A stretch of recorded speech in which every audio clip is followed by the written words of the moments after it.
Welcome to Stubs with Jason.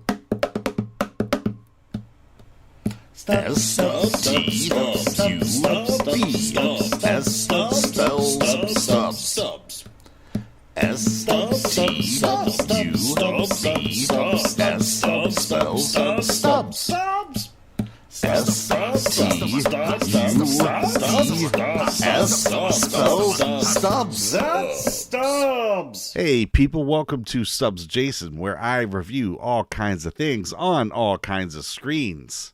One might even say it's your home for reviews for all kinds of things.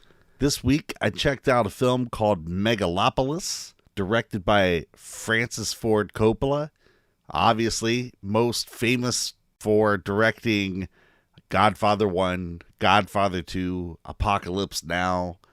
He produced American Graffiti. He did Bram Stoker's Dracula. Anyways, Megalopolis stars Adam Driver, Giancarlo Esposito, Natalie Emanuel. You might know her as Missandei from Game of Thrones, Aubrey Plaza, Shia LaBeouf, Jon Voight, Lawrence Fishburne, Jason Schwartzman's in this, Chloe Fineman. It features Dustin Hoffman, who's in a little bit of a smaller role, but he's still there. It's a pretty stacked cast, and I would say overall, they all really they deliver in their roles. They are given a lot to work with in this movie, and I think they mostly deliver on that. Megalopolis is a rated R movie, and it is not shy about earning that R rating. So don't take anyone younger than, honestly, for me, it would be 17, the proper 17. My 15-year-old went with me. We just didn't know what we were really fully getting into. It's not that it's, it's not like a giant overload of sex and violence or anything like that, but those elements are certainly there. On one hand, I'd say, well, they're not presented gratuitously, but on the other hand, it's there a little bit, right? It's a little gratuitous at times. The interesting conversations you have with a 15-year-old after a movie like that, though. Who I will say, I asked him, I said, well, what did you think of that? And he was like, well, I was never bored. I was like, but did you like it? He was like, I didn't like it, but I did not like it either. Look, I went into this one pretty much dark. I had seen one teaser for it. It kind of indicated that there was some kind of time manipulation element in this movie. And that's pretty much all I knew. I knew it had a stacked cast. There was time manipulation. And Adam Driver starred in it, and it was directed by Francis Ford Coppola. And I was like, you know what? I'm in. I want to give this movie a shot. And I had seen that this movie did not do well in its opening weekend. But I went and checked out the cheap tickets last night, saw that there were still seats available for a screening this evening. So I went for it. And you may have heard, this movie is a mess, and it's a disaster. And I can't fully dispute that. This movie is definitely a bit messy. It kind of has tangent themes. But I think they all kind of tie together. But not as cleanly as I think we're used to seeing. I also think this movie it's not a thing. You can just see it.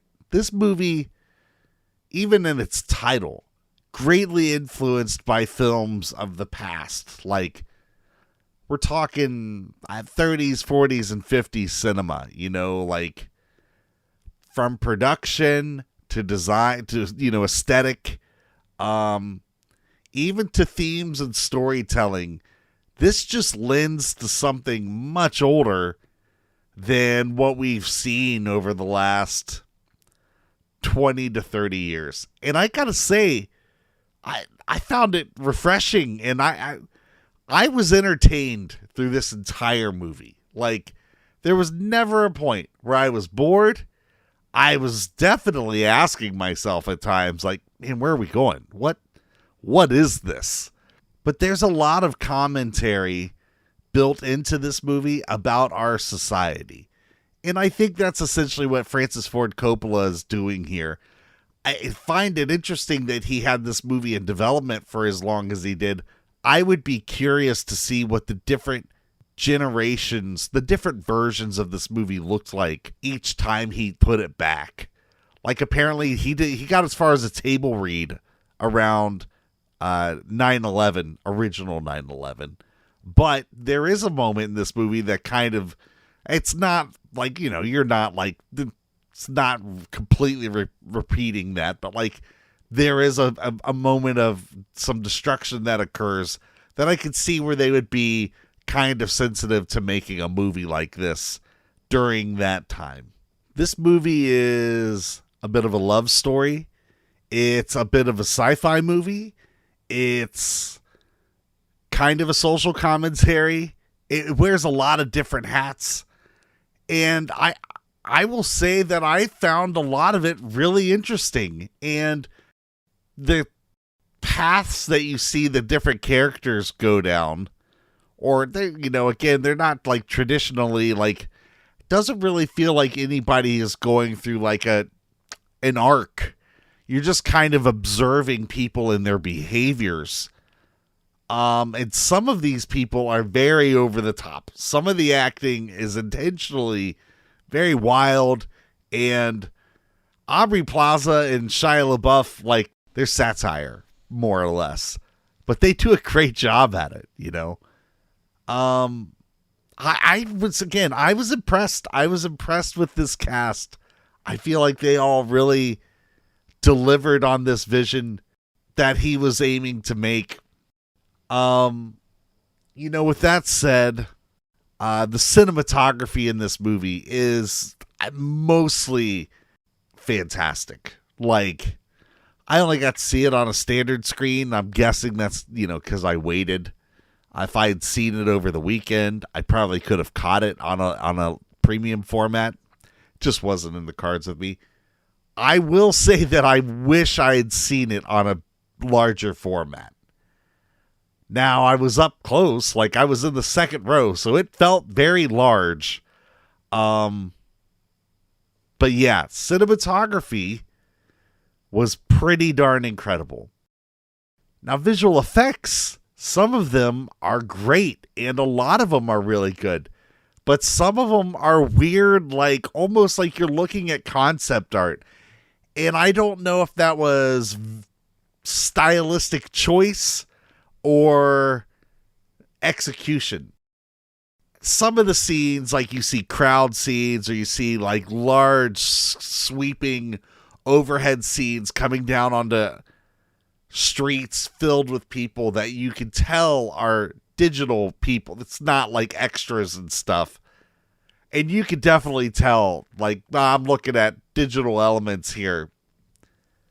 I don't think any of it is so detracting that it like ruins the film experience as far as what you're getting. But I mean, I definitely noticed it. You know what I mean? So I'm sure some of you would notice it too. The set pieces in this movie are wild and executed well, I think, for what they're meant to be. It just, I think you're not always crystal clear as far as what they are, what they're meant to be, or what they mean for the story or the characters.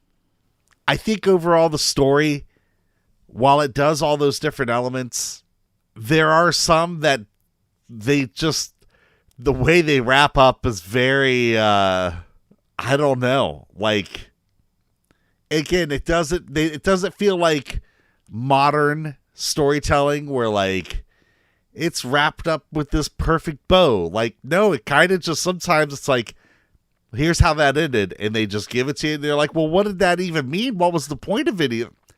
It's like, well, you could read into that as the viewer. You could figure that out. Like, this movie doesn't hold your hand with its narrative. For better or for worse, I had a good time. I did. This movie, I'm not going to spend a whole lot of time talking about the nuts and bolts and specifics of it. Look, this movie is not for everyone. Like, I definitely would say, like, this is, and it's definitely not a casual movie to put on. Like, this is a movie, I feel like I probably need to watch it 2 or 3 more times to even fully put together all of the pieces. But I had a really good time. And I think there's things in there that are intentionally funny that I was in a crowd. I wasn't in like a full theater, but there was other people in there. Like, and there was a part in the movie, like, I looked over at the guy a couple seats down next to me, and we just looked and threw our hands up and started laughing.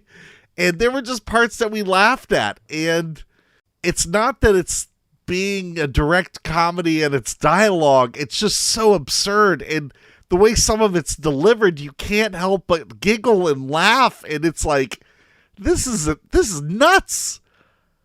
But I wasn't bored for a second. I was engaged. This was a big swing. And I'm really glad that I'm really glad that Francis Ford Coppola took this swing. I'm sure there's tons of people who are going to watch this movie.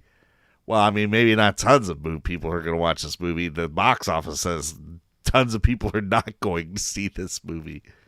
I could see a lot of people watching this movie and being like, that's dumb. I don't like that at all. Like, what does that even mean?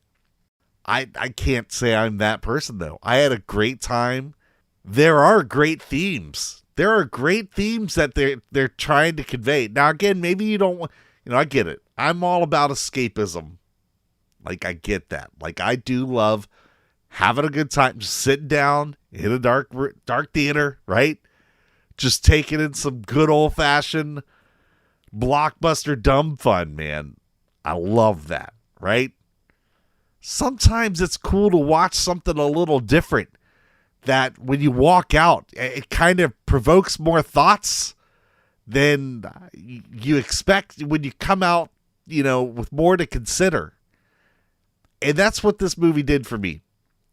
So if you love movies, then I don't know if even saying if you love movies is right. And I like, there's a difference between movies and cinema, I would argue. And if you enjoy movies, this probably isn't for you. But like, if you have a love for cinema, I would encourage you to watch this movie. I would encourage you to go and watch this movie. It is beautiful in scale. It is beautifully presented. And it's engaging and interesting. At least it was to me. If you're a casual, don't. I don't even know. Like, if you're just a casual film goer, don't. You have no need. I don't think you have a need to watch this movie. I'm just saving. Like, I'm just trying to save you the trouble of, like, you're gonna watch it and be like, stupid.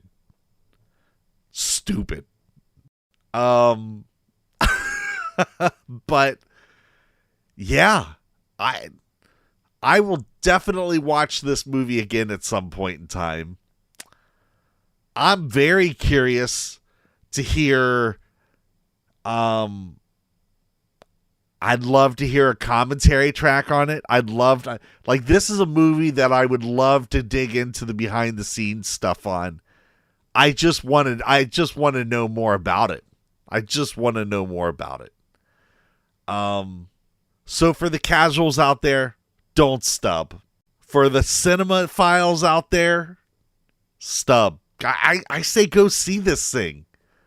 It's definitely worth watching. You won't see anything like it. I haven't seen anything like this in a long time. Gosh, as far as giving this thing a number, I mean, on one hand, I totally get where people are like high 3s, right? Like, this could be, or a 4.2. I would say this is like, it's a 7.9 for me. I enjoyed it, but I definitely see some of the problems that are there. It's kind of bloated. It could have been trimmed down to being a little more of a conventional watch, it's like almost 2.5 hours. It could have been an easy flat 2 hours, maybe even hour and 55. But with that in mind, I'm kind of glad that other stuff is there. It just kind of gives it a little more of a personality. Just, I definitely enjoy it. I can't recommend it for everybody, but yeah, I'm going to recommend it for myself. I would say, like I said, high 7s. I think I said 7.8 or 7.9. Because again, yeah, it's just a little muddy. It's a little messy. But there's also good that comes out of that mess. I could go into super spoiler talk here, but I don't want to. Like, this movie kind of needs to be seen. And the people who are listening to this that might watch it, it's better you go with nothing and just watch it. And if you're not ever going to watch it, then you don't really need to know the story on this one. You just don't. But, I mean, if any of you do happen to watch this movie, please reach out to me, because let me tell you, I would love to have some conversations about this movie with someone. This movie is a great conversation point. This is a great conversation starter, this movie, because it's got a lot to say about a lot of things that are very prevalent in our current environment that we live in. But I don't think it smacks you in the face and preaches down to you. And if anything, it definitely ends with a very positive message. And the element that there's a fictional element that is showcased in this movie. And the name of that fictional element is Megalon. So that's pretty fantastic. I don't know why they had to go with that. I don't know if it's meant to be a Godzilla reference. I mean, you gotta think it's a Godzilla reference. I don't know why, but pretty fantastic that I have a guy on here that I call Uncle Megalon. And yeah, to hear that all movie. I hope he watches this eventually. There's conversations that I'd like to have with him about this. So if you want to go see something pretty nuts, but also pretty good, go watch Megalopolis. If you want to watch something that you might objectively hate, go watch Megalopolis. Final notes. Rest in peace, Mount Matumbo and the hit king, Pete Rose. If you haven't watched Godfather 1 and Godfather 2, take the time to watch Godfather 1 and Godfather 2. Apocalypse Now. Also, probably worth your time. Look, in a time where I was just starting to feel overall box office fatigue, like literally today, I was like, did I make a mistake by starting a podcast about movies? I mean, not that I only review movies, but like movies are the thing that I had planned on reviewing the most. And I have just gone through a whole slum of just 4s and 5s and nothing really great. And I was like, well, am I like, is it me? Like, now am I just too critical? And I don't think that's the case. This movie shows that. Like, sometimes a director just needs to come out and take a big old swing on a movie. And it may not land with everybody, but it's probably worthwhile. It's probably better for movies in general. Movies in general will be better off with a movie like this on the slate. And it's unfortunate that a legendary director couldn't get any financing from any studios. Like, I know he fought just to get a distribution partner for this movie. That's unfortunate. But on the other hand, good for him for being willing to put up his own money so he can make the movie that he wanted without any interference or any notes. Jordan was like, are you going to buy this movie? I don't know that answer right now.